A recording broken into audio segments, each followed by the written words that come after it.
It looks something like this. Hi, I'm James Wilkinson, and I've been a travel editor for over 20 years. On this show, we're going to take you to some of the world's most amazing destinations, from the big cities to the great regional areas. We're going to go inside some of the best hotels, bars, restaurants, galleries, and much more. Right now, we're in London, and this is Wayfarer.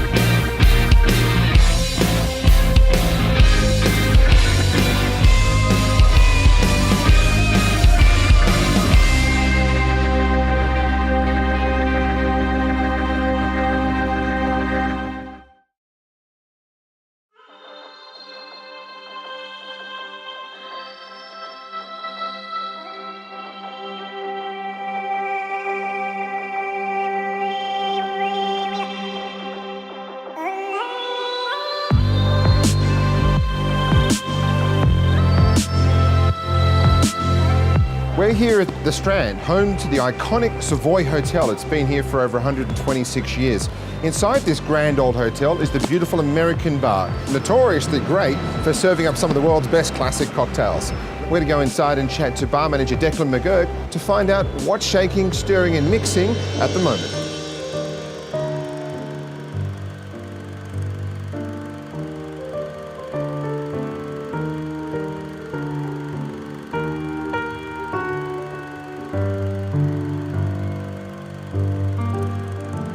The word famous or legendary gets a bit overused sometimes, but not in this case. This really is one of the legendary bars on the planet, isn't it? Yeah, and we're very aware of that. It's something that we always tell the team members, that they need to be very aware of what the guests, what the families of this country think of this establishment. It gives us a big responsibility, really. And obviously, you've won quite a few awards in the existence of the bar, to be fair, but more recently, best bar team in the world. Yeah, International Bar Team, which for me is the best award we can possibly win. It's reflective of everyone working here, but for us winning that was a great moment. Now you've got a very famous book, a very famous cocktail book, the Savoy cocktail book, and that's used in almost every major cocktail bar around the world. Yeah. And, a lot of cocktails have been created in these around these walls, haven't they? Yeah, of course, yeah. And that's very much something that propels us now. We looked at ourselves a few years ago and we maybe thought we weren't just being as creative as we could. And if you go back to the 1930s and Harry Craddock, when he wrote that book, he completely revolutionized the offering of this bar. So what we do now, like him, following his example, we are fully creating and very much giving the statement of our intent, as opposed to just replicating the historical serves. And you look at sort of, it's very sort of dark spirit driven almost again now, isn't it, to a degree, where it's sort of rums and bourbons and whiskies. At the same time, obviously gin is just almost the hottest spirit in the world right now. What we've really noticed is the weather. We had a very good summer and it was so noticeable, the drinks that were selling, and gin was the dominating force. Now, straight away, the weather's gone cold and it is the dark Sazerac style drinks that people are ordering, even if it is 2 o'clock in the afternoon. Yeah, wonderful. You've got a piano just over our shoulder over here, and tell us a couple of stories that our viewers might not know about the American bar here in the Savoy. Yeah, well, we're one of those classic piano bars, one of the last few remaining. Famously, only the piano player can play on it, and there are multiple award-winning musicians who we've had to politely say, we haven't allowed anyone since Frank Sinatra play on that piano. Please, if you could respect our musicians' time there. Fantastic, and people are obviously coming in, not just for cocktails, but obviously you're very notorious for serving great champagne and wine at the same time. Yeah, and atmosphere. I think a lot of people come in for that American bar Savoy atmosphere. It's got a very unique buzz, a very unique energy. When you work here, you just get captivated by it. It means that you come into an atmosphere that you love working in. Well, thank you so much for your time today. I look forward to having some cocktails later this afternoon. Good. Thank you so much. No problem.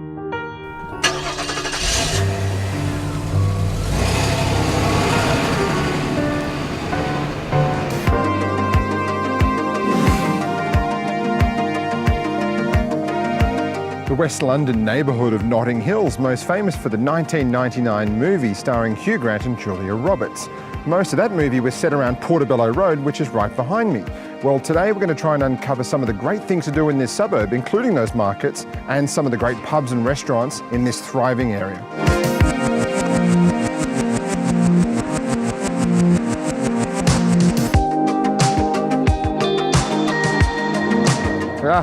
Gentlemen, how are you? Yeah, good. How are you? Nice to see you. Good. So, gentlemen, we're here in Notting Hill, and after such a great tour you guys gave us of East London and Shoreditch, we thought we'd enlist your help again. We're joined by Stuart Trevor, who founded All Saints, one of the great British fashion labels, and Tim Awan, who's the general manager of Moy, which is one of the best jewellery companies anywhere in the world. And first of all, let's start with a beer at the Ladbroke Arms. Oh, thank God for that. Let's have a look.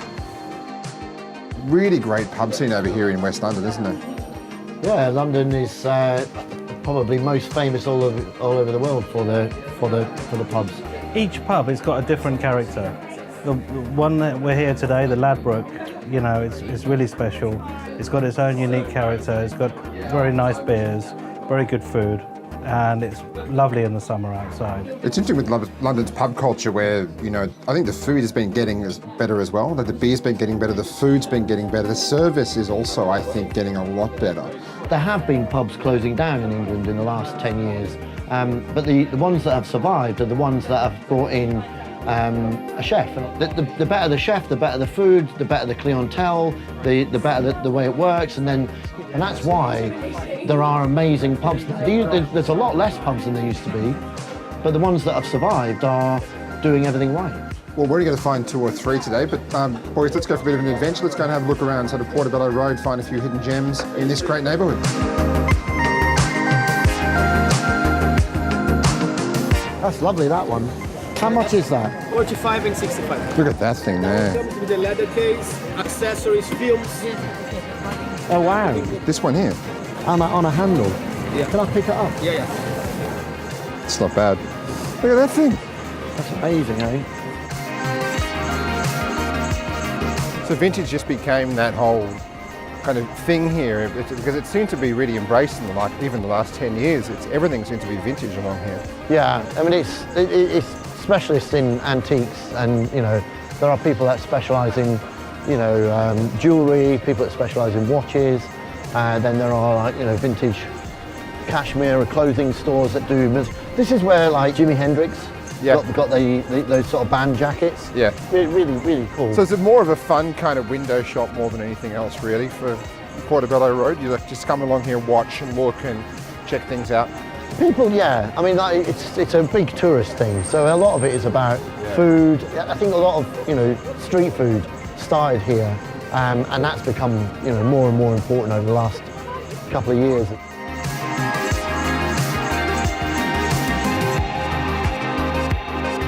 Gentlemen, thank you for taking us around a bit of Notting Hill. We've seen quite a fair bit today. We've seen some of the antique markets, we've seen some of the street stalls, we've seen a few pubs. It's been really great to have your company and give us a bit of a really nice insight into this part of London. So here's cheers to that, and let's enjoy some of the food at the Prince. Thank you. Cheers, guys. Pleasure.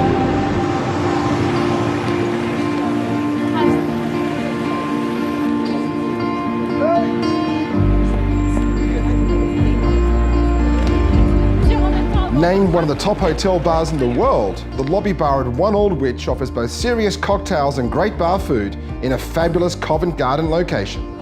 Recently launching the old-fashioned cocktail trolley, each drink is blended to the guest's personal taste and is prepared tableside by one of the bar's award-winning bartenders. Its unique London vibe makes it the perfect place for both work and play.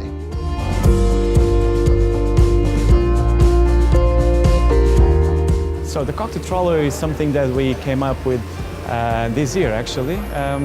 It's been something very dear to me. The Old Fashioned is one of my favorite cocktails, and I always wanted to give it a bit of a revisitation to bring it back to life in a different way. So the cocktail trolley allows us to do the cocktail Old Fashioned tableside and give a sense of bespokeness and also a luxurious touch, because the guests can then choose a different base, the different bitter and the different syrup. So it's completely entire up to the guest taste and choice. So historically, the definition of the word cocktail is spirit, sugar, bitters and water.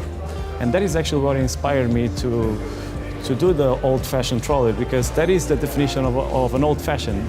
Even if the old-fashioned only came on books in 1900s, the definition of cocktail in 1600s was exactly this one. And to this day, that is the recipe, the main recipe of one of the old-fashioned.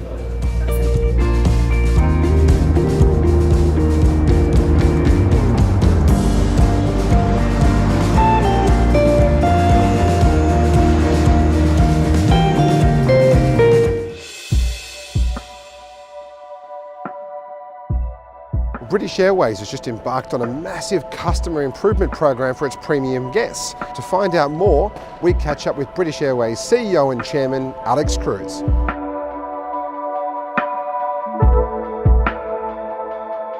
Well, we're here at Terminal 5, which is your home in London, your global home for British Airways, and you've made a lot of announcements, and particularly with your club product, £400 million investment. Tell us a bit about that.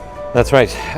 We think it's about time. So just about 20 years ago, British Airways innovated across the industry by bringing in the first flight lie-flat bed.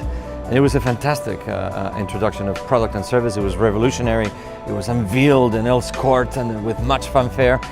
And it has really sustained what has been a very premium service by BA, but the market has been evolving. Yeah. And the time has come for us to take a look at that club product and evolve it beyond that.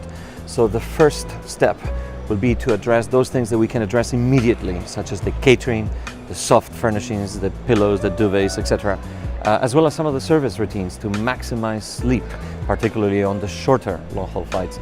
And then ultimately we'll get to the seat, hopefully in the near future. But this is coming at the same time as you've got even more new aircraft joining the fleet, the 787-10s, the A350-1000s, and this airline just continues to evolve. And how important is it for you to maintain these product and service levels at the same time? Look, I think we're matching the industry and the society that we live around us. Everything is evolving so fast. Yeah. We need to refresh our product as quickly and as fast as we can. We need to listen to our customers to see what is important, what is it that has to change within the ground experience, the air experience. So I think we're going to continue doing that. It's not just about airplanes. It's our own mindset. It's our own readiness to the digital world. So it cuts across pretty much every single part of the company. So it's not really just about on the plane anymore, because here at Terminal 5 at Heathrow, you just put a new first-class lounge access in, which is a much faster security access into the lounges as well. How important is the airport experience before you get on the plane? You know, we all dread airport experiences. We just hate to take our clothes off and going through it. Yeah. Anything that we can do to actually facilitate that process being slightly more friendly or faster, it will help. So the first wing that we opened up just a few days ago makes a huge difference. Less crowded, dedicated for premium passengers, more space, a lot of light, very specifically hand-chosen personnel working in those check-in areas. It is a fantastic experience. But it's not just for premium passengers. Around the corner at the end of the terminal, we have several gates already working today, which have self-boarding. So you just show up with the boarding pass and you go through a turnstile, there's some biometrics, and you go through. Excellent feedback coming back from passengers. Very fast boarding, even if you don't want to talk to anyone until you get to your seat. So it's the investment in infrastructure and technology to make that passenger experience better. And when it comes to these kinds of changes, then obviously there's a huge process, because you need to talk to the airports and say, hey, we want to put these facilities in. Work with us to make it happen. And the airports are super keen to get into this discussion. There is a lot of competition. Look at London. We've got 5 major airports. And we say major, even London City has a lot of flight activity. So they're constantly battling and competing with each other. And then we've got the European airports. So they're very much in line with looking at how we can make that airport experience better and working with airlines very closely to make it happen. Doing a great job so far, Alex. Congratulations. Let's see. Thank you.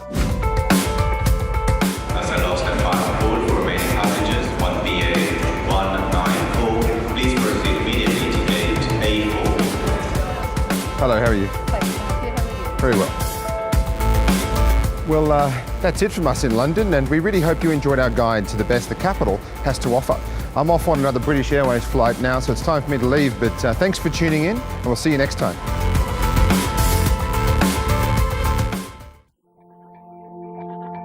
Coming up on the next episode of Wayfarer.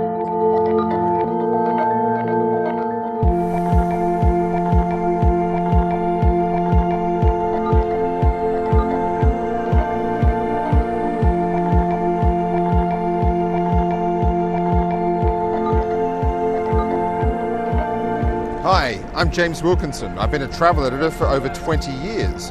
On this show, we're going to take you to some of the world's most amazing places. We're going to show you some of the world's best hotels, bars, restaurants, galleries, and much more.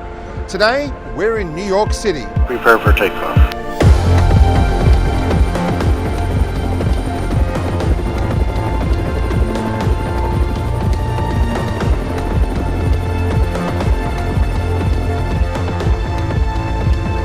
We're in one of the real hidden gems here, which is the Walker Hotel in Greenwich Village. We're here at the luxurious Conrad, New York downtown.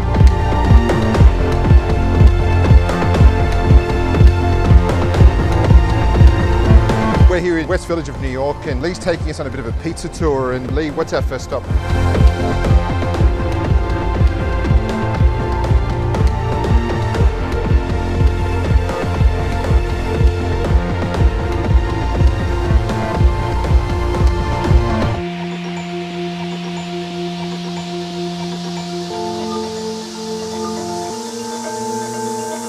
See you next time.